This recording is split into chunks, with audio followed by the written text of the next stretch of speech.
Alexandre Aoun, bonjour, merci d'avoir accepté de m'accorder cet entretien. Donc vous êtes franco-libanais, analyste géopolitique et spécialiste du Moyen-Orient. Alors dites-nous, suite au décès du président iranien Ebrahim Raïssi, le Liban est actuellement un des seuls États étrangers à imposer un deuil national en hommage aux dirigeants défunts. Le pays du Cèdre, pourtant sous l'influence de différentes puissances telles que françaises ou saoudiennes, l'influence iranienne y est-elle plus prépondérante? En tout cas, tout d'abord, merci pour l'invitation, Jade. C'est une question assez intéressante et elle est révélatrice de ce qui se passe actuellement au Liban et du poids que peut avoir l'Iran au Liban. Juste à noter qu'il y a également un autre pays qui a décrété une journée de deuil, c'est le Pakistan. Et le Mhm. Liban a décrété 3 jours de deuil. 3 jours. Cette décision émane du chef de la diplomatie libanaise, Abu Habib, qui Mhm. est lui chrétien, proche du courant patriotique libre, qui est une formation chrétienne proche du Hezbollah. Ça me fait penser, en fait, cette décision de décréter 3 jours de deuil me fait penser à la décision en 2020, également lors de la mort de Qassem Soleimani. Le Liban avait décrété également un jour de deuil, il y avait des commémorations, il y avait des manifestations, il y avait même un buste de Qassem Soleimani qui avait été mis en plein cœur de la banlieue sud de Beyrouth, fief du Hezbollah. Donc là, pour revenir un peu sur l'influence plurielle au Liban, on peut noter qu'en fait, d'année en année, le Hezbollah s'est imposé comme la force omniprésente et omnipotente au Liban, sur le dossier libanais, au détriment des autres influences, comme vous l'avez dit, françaises, saoudiennes, turques, qataries, etc. L'influence iranienne aujourd'hui est très présente par le biais du Hezbollah depuis les années 80. Je ne vais pas revenir sur l'historique parce que je pense Mhm. que ça pourrait faire l'objet d'une autre vidéo. Mais depuis les années 80, par le biais d'une aide financière et militaire, le Hezbollah a réussi à s'imposer sur l'échiquier militaire libanais, puis sur l'échiquier politique. Aujourd'hui, Mhm. on sait très bien que le Hezbollah est maître du jeu au Liban, que ce soit pour les politiques intérieures comme pour les politiques extérieures. On le voit avec, par exemple, c'est lui qui a décidé d'agir en solidarité au front de Gaza en bombardant les localités nord d'Israël. C'est lui qui l'a Mhm. décidé tout seul, en unanimité. Il n'y a pas eu un accord au Parlement libanais. Aujourd'hui, il y a également un blocage pour élire un président libanais. Ça fait quasi 2 ans que le Liban se trouve sans gouvernement. Il y a un gouvernement intérimaire. Et aujourd'hui, par exemple, l'influence française est de moins en moins importante. On le Mhm. voit, la France essaye tant bien que mal de garder un rôle, de jouer un rôle, d'envoyer son envoyé spécial qui est Jean-Yves Le Drian, Mhm. l'envoyé spécial au Liban du Quai d'Orsay. Il y a beaucoup de rencontres, ils rencontrent tous les chefs de parti, ils demandent d'élire un président, de se mettre d'accord, etc. Mais ça fait depuis l'explosion du port de Beyrouth, depuis août 2020, que Macron a pris un peu à bras le corps le dossier libanais, mais aujourd'hui, il n'y a pas d'évolution significative sur ce dossier-là, et si ce n'est que la situation s'empire de jour en jour, que ce soit d'un point de vue économique, sécuritaire, ou même d'un point de vue des réfugiés syriens. On Mhm. sent qu'il y a une sorte de contentieux entre les politiques libanais, toutes confessions confondues, et les politiques français, voire européens, sur le dossier des réfugiés syriens. Et pour revenir sur l'influence saoudienne, elle était très importante dans les années 90, à l'époque de Rafik Hariri, Mhm. même à l'époque de Saïd Hariri, donc son fils. Or, compte tenu de l'influence de plus en plus importante du Hezbollah, qui est l'ennemi un peu de l'Arabie Saoudite au Liban, Riyad ne voulait pas investir à perte au Liban en se disant quoi qu'il arrive, le Liban en fait est perdu et entre les mains du Hezbollah. Donc on ne va pas investir bêtement à perte pour tout simplement remplir les caisses de l'État libanais ou aider le Hezbollah. Juste à noter qu'il y a eu une décision qui a été phare en Mhm. 2016. L'Arabie Saoudite avait décidé de bloquer une aide à l'armée libanaise de 3 milliards de Mhm. dollars parce qu'ils avaient peur que cette aide allait aller dans les mains du Hezbollah compte tenu des accointances qu'il pouvait y avoir entre l'armée libanaise et le Hezbollah d'un côté. Je vois, très bien. Et comment le vit la population libanaise actuellement? Aujourd'hui, en fait, d'un point point de vue, par exemple, on va juste voir sur le deuil, sur l'accident qu'il y a eu de l'hélicoptère avec la mort du président iranien et du chef de la diplomatie iranienne, qui a envoyé un message de soutien. Il y a vraiment une sorte de manichéisme au Liban avec pro-anti-Hezbollah. Les formations politiques qui ont envoyé un message de soutien à Téhéran sont l'autre parti chiite, Amal, qui est normalement naturellement plus proche de la Syrie, mais également proche de l'Iran, parce qu'il y a une forme de panchisme qui se dégage à travers ce parti-là. Il y a les communautés chrétiennes, donc à savoir le courant patriotique libre de Gibran Bassil, qui est un ami du Hezbollah, qui a envoyé un message à Téhéran. Il y a la force des Marada, qui est contrôlée par Slimane Frangieh, qui est un des candidats, on va dire le candidat du Hezbollah, très proche de Damas, qui a envoyé également un message. Et il y a le parti nationaliste socialiste syrien, qui a également envoyé un message. Mais de l'autre côté, toute l'opposition, donc c'est-à-dire les forces libanaises, les Kataeb, etc., en fait, critique très ouvertement et très fermement en fait, cette occupation, ce qu'ils appellent occupation iranienne du Liban. Ils appellent comme si c'était une colonie iranienne. Et il va y avoir vraiment, oui, comme je vous ai dit, une sorte de pomme de discorde à ce sujet-là, de savoir est-ce que nous suivons aveuglement le Hezbollah qui répond aux sirènes de Téhéran, ou est-ce que nous voulons un Liban qui réponde aux sirènes de Beyrouth. Donc, parce que c'est là le marqueur qui est assez fort, c'est de dire que le Hezbollah, pour les détracteurs du Hezbollah, le Hezbollah est un parti étranger et pas un parti libanais. Il répond aux ordres de Téhéran et non aux ordres de Beyrouth. C'est des supplétifs, quoi. Mais il défend les intérêts de Téhéran. Donc c'est là toute la difficulté au Liban qu'on évoque le Hezbollah. J'étais au Liban là, il y a à peine 2 semaines. C'est vraiment une pomme de discorde et un sujet qui est très tabou et qui est très vite conflictuel au sein même de certaines formations politiques. Très bien. Et donc, pourquoi le Liban est-il aussi stratégique pour l'Iran? Pourquoi l'Iran investit tellement d'efforts finalement pour maintenir sa présence sur le sol libanais, son influence finalement sur le territoire libanais? C'est sa porte de sortie, on va dire, vers l'Occident, entre guillemets, vers le Levant. Donc, la Méditerranée, oui. C'est la réussite de la République islamique iranienne depuis 1979, c'est la création du Hezbollah. Ils se sont investis pleinement dès 1982 en envoyant des passes d'Aran pour aider à la formation, à la logistique, à la création politique. On sait très bien que le Hezbollah suit également par mimétisme et similitude théologique, suit, on va dire, la formation idéologique du Velayat el-Fakir, qui est la prédominance du religieux sur le politique, ce qui n'est pas le cas d'Amal, par exemple.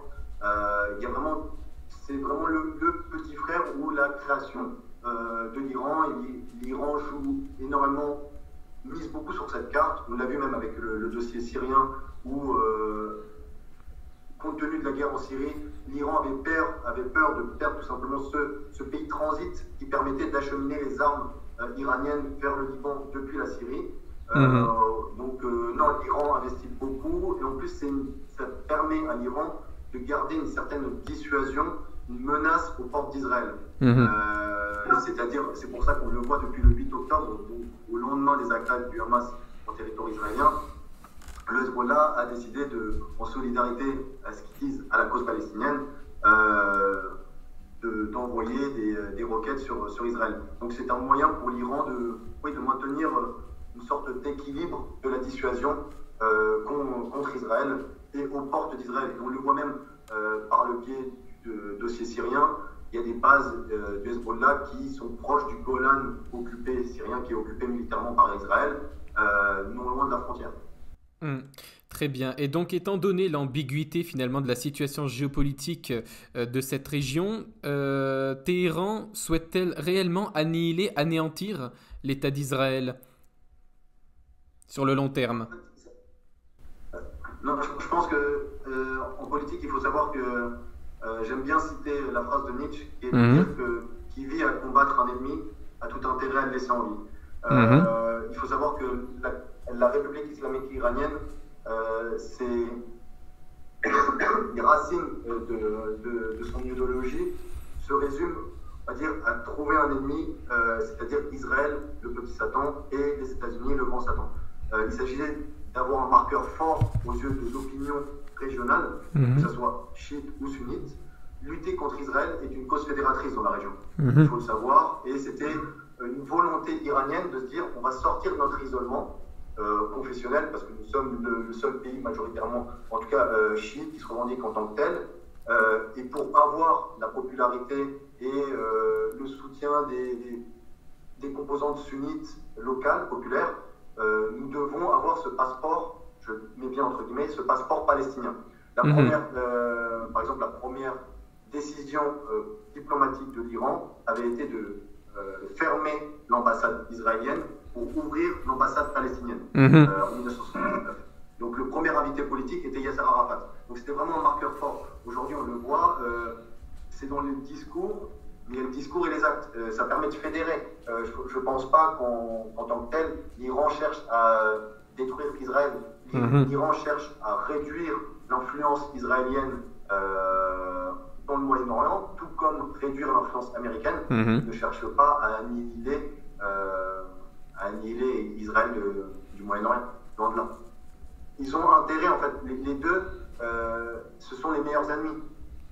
Israël a besoin de l'Iran pour former des alliances avec les pays arabes sunnites, et l'Iran a besoin d'Israël pour former une sorte de bloc, le front du refus, en se posant en tant que leader garant de la stabilité du peuple palestinien ou des mouvements, on va dire, nationalistes palestiniens contre Israël. Donc l'Iran a besoin de ça pour former ses proxys. Parce que sans Israël, le Hezbollah n'aurait plus de vocation à s'armer, le Hamas également, le djihad islamique également, etc. etc.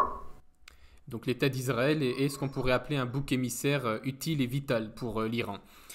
Donc, suite aux nombreux attentats islamistes s'étant déroulés sur le sol européen ces dernières années, une part de l'opinion publique occidentale se montre séduite par la lutte officiellement menée par l'État hébreu contre le Hamas. Israël, selon vous, est-il le rempart par excellence face aux différents mouvements islamistes ? En fait, il faut savoir que Israël, dès le début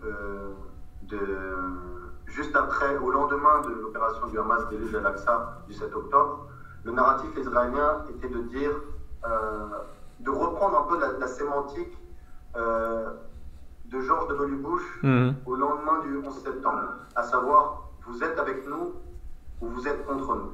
Si vous êtes contre nous, c'est-à-dire que vous soutenez les terroristes. Le narratif israélien a décidé pour simplifier et en même temps pour essayer de minorer également toute la complexité locale, était de dire Hamas-Daesh. D'accord. Parce que dans l'imaginaire collectif occidental, on connaît Daesh.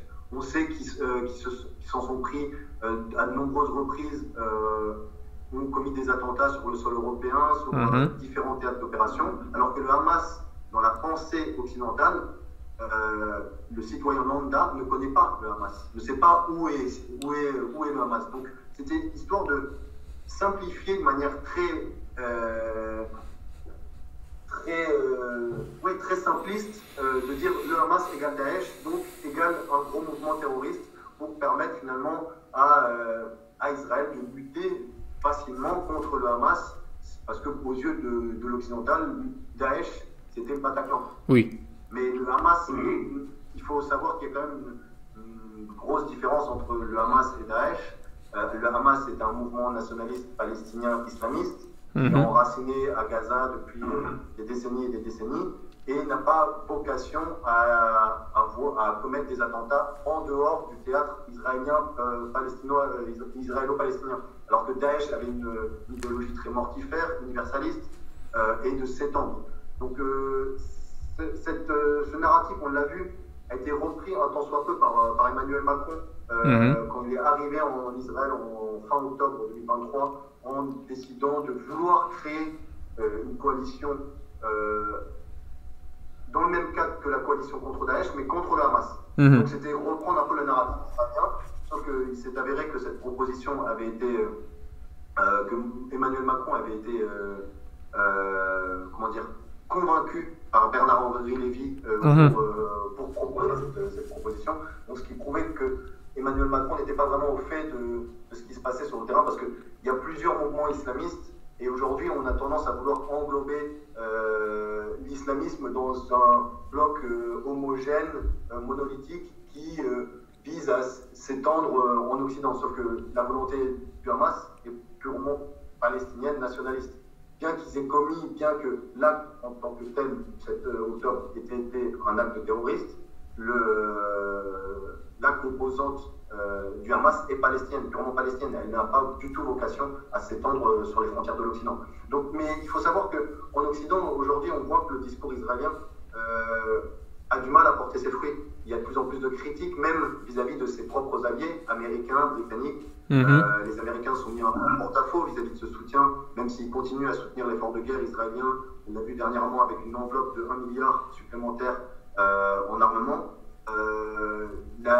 L'administration Biden tente tant bien que mal de tempérer les ardeurs israéliennes vis-à-vis de Rafah. Emmanuel Macron a soutenu même la CPI dernièrement, juste hier, par rapport à la volonté du procureur d'émettre un mandat d'arrêt contre Benjamin Netanyahou et Yoav Gallant, qui sont le Premier ministre et le ministre de la Défense israélien. Donc, ce qui prouve bien que le narratif israélien a du mal à séduire finalement. Ils arrivaient au début, parce qu'il y avait une sorte de levée de bouclier occidental, de défendre entre guillemets, la seule démocratie au Moyen-Orient, de défendre Israël vis-à-vis de cette attaque islamiste, etc., cette attaque terroriste.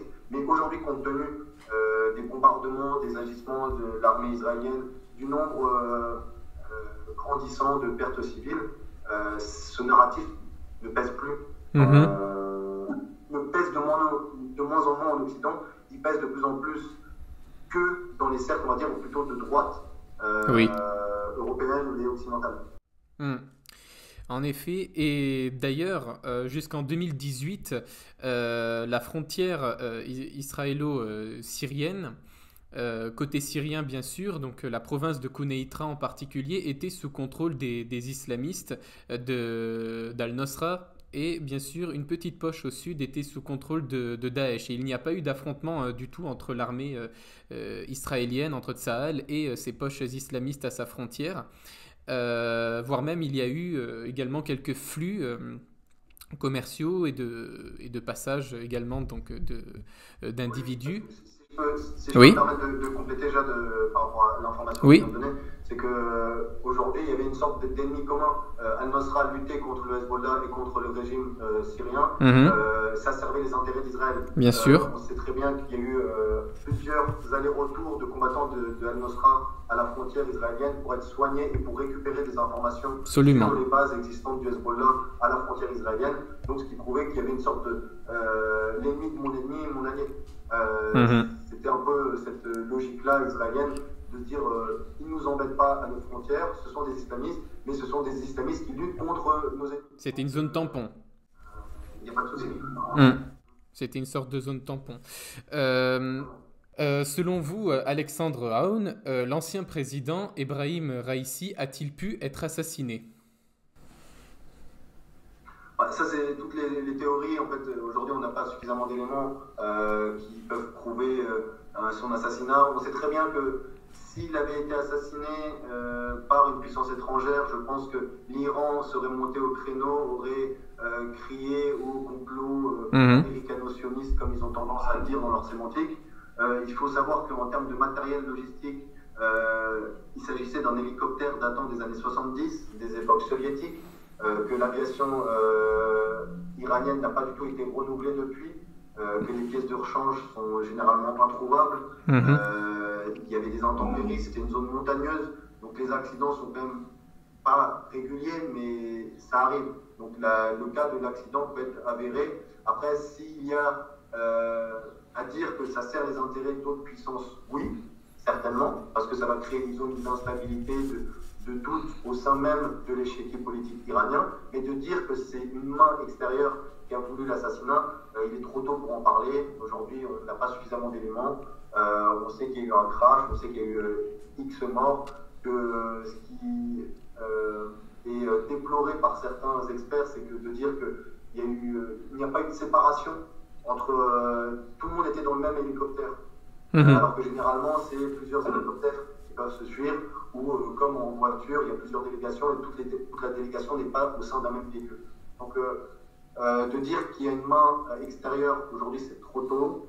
Je sais qu'il y a des gens qui se sont précipités à dire ça parce qu'ils peuvent se dire que l'Azerbaïdjan, c'est également un pays allié à l'État hébreu et qu'il y a des bases du Mossad pour surveiller l'Iran. Donc, il y a en fait toutes ces rumeurs qui circulent de dire que l'Azerbaïdjan, en gros, est un théâtre de rivalité irano-israélienne et que Israël a peut-être provoqué cet accident. Aujourd'hui, il est trop tôt pour en parler. Il y a eu des intempéries, il y avait une zone montagneuse et, comme je dis, l'hélicoptère en question datait des années 70.